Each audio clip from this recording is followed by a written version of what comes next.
Hi everyone, welcome back to the channel.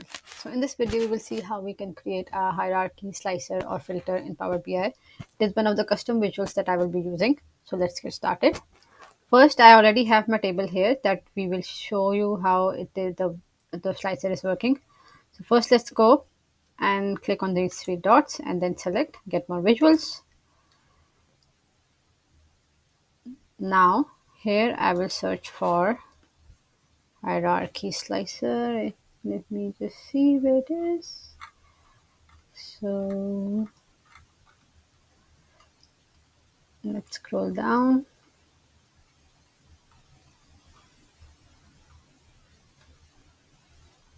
So here we have it. So we will be using this hierarchy slicer. Let's select it.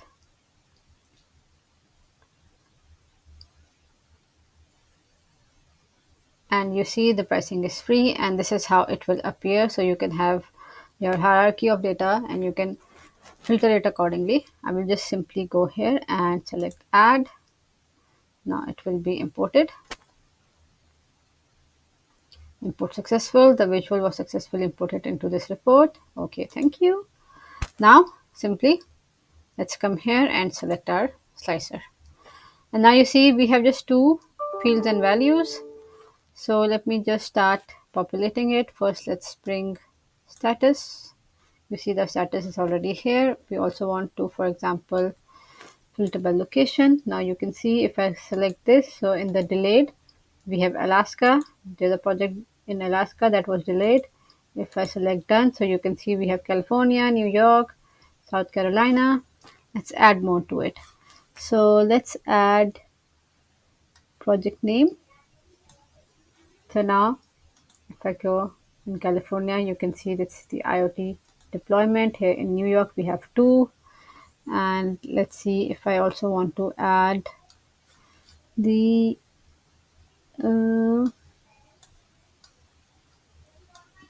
progress. So now the progress is appearing. So you can see the progress one means complete, and in the completed one, it will all be complete. We don't need progress, so let me just remove this. So we have added this.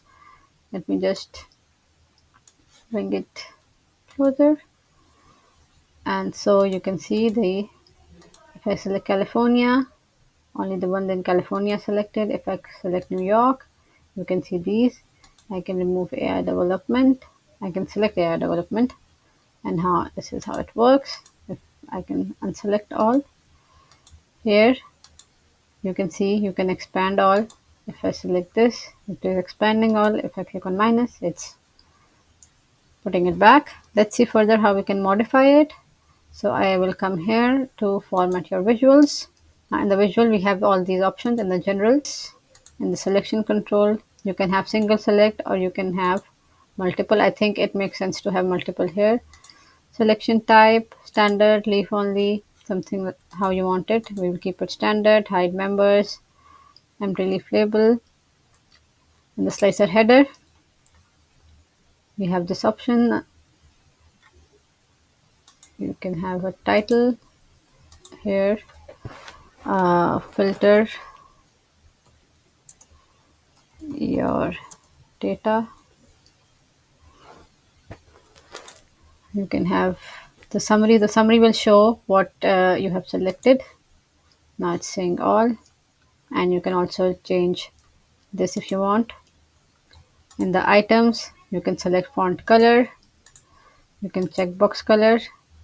Let's say you can have this in the font color. Let's just make it all colorful. Over, we will make yellow. So if I come here, it's appearing like this. And the selected color, let's make it blue. So if I select this, the select color is blue.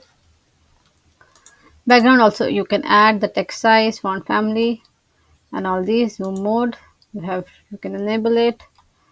Tooltip settings if you have any. So this is how you can format the visual. Let's just close everything.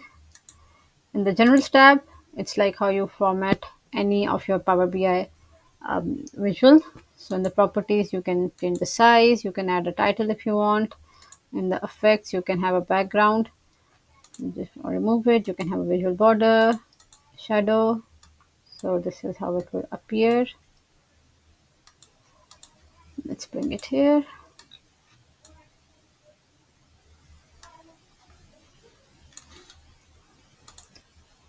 And you have other options of data and icons and tooltips. So I hope this video helped. Keep watching for more and don't forget to subscribe. Thank you.